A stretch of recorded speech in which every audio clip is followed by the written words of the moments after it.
Se présente pour le combat français. Au lieu d'or, Denver, 4 bleu, Juan Italien, 4 rouge. Se prépare pour le combat français. Local Maxime, 4 bleu, contre Nino Valentin, 4 rouge. Se prépare pour le combat 109.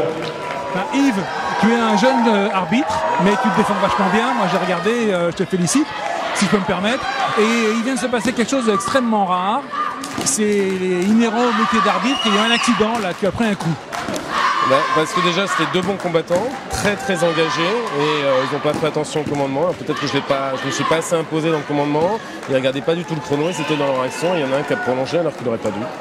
Oui, enfin c'est une erreur de jeu quand même, mais enfin effectivement on peut comprendre qu'ils sont tellement sous tension que ce genre de choses peut arriver. Ça peut arriver, voilà, et voilà, j'en tiens pas grief, et je trouve que voilà, c'est un beau combat bien engagé, difficile à arbitrer mais agréable à voir. Alors puisque nous y sommes, et puisque tu débutes dans cette carrière d'arbitre, hein, je sais que tu es joueur, obligatoirement c'est la règle, hein, tu es toi-même combattant, ceinture noire, peut-être X Dan, je ne sais pas, mais quelles sont à part les difficultés de jugement qui sont très compliquées, on l'a vu, vous êtes sous tension, tout ce que vous en êtes, tu appelles régulièrement les juges autour de toi pour faire le point sur les points donnés ou pas donnés, mais à part le risque de recevoir un mauvais coup, qu'est-ce que ça représente le métier d'être arbitre?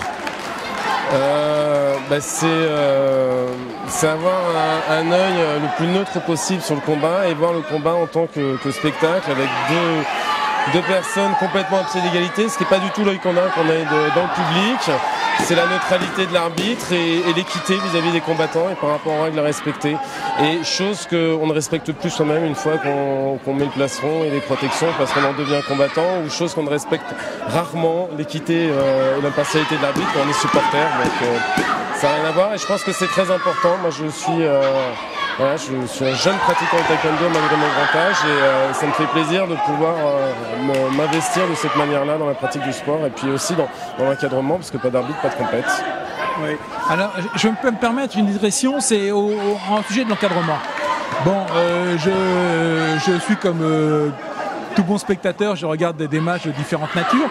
Mais en ce qui concerne les sports dits de combat ou martiaux, l'art martial, il y a une espèce de respect majeur des juges, des arbitres, de l'adversaire, qui doit être lié, à mon avis, à ce sport.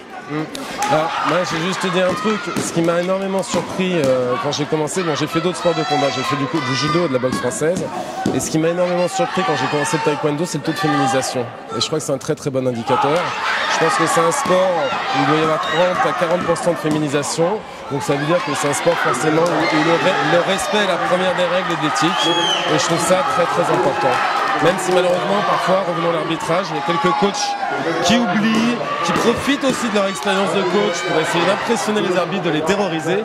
Mais c'est quand même un sport, effectivement, où le respect est permanent et faire un salut à chaque fois qu'on commence quelque chose, faire un salut pour ponctuer nos entraînements, ponctuer nos actions, ça a un sens. Et puis c'est aussi se regrouper entre nous. Donc voilà, moi j'y trouve la voie.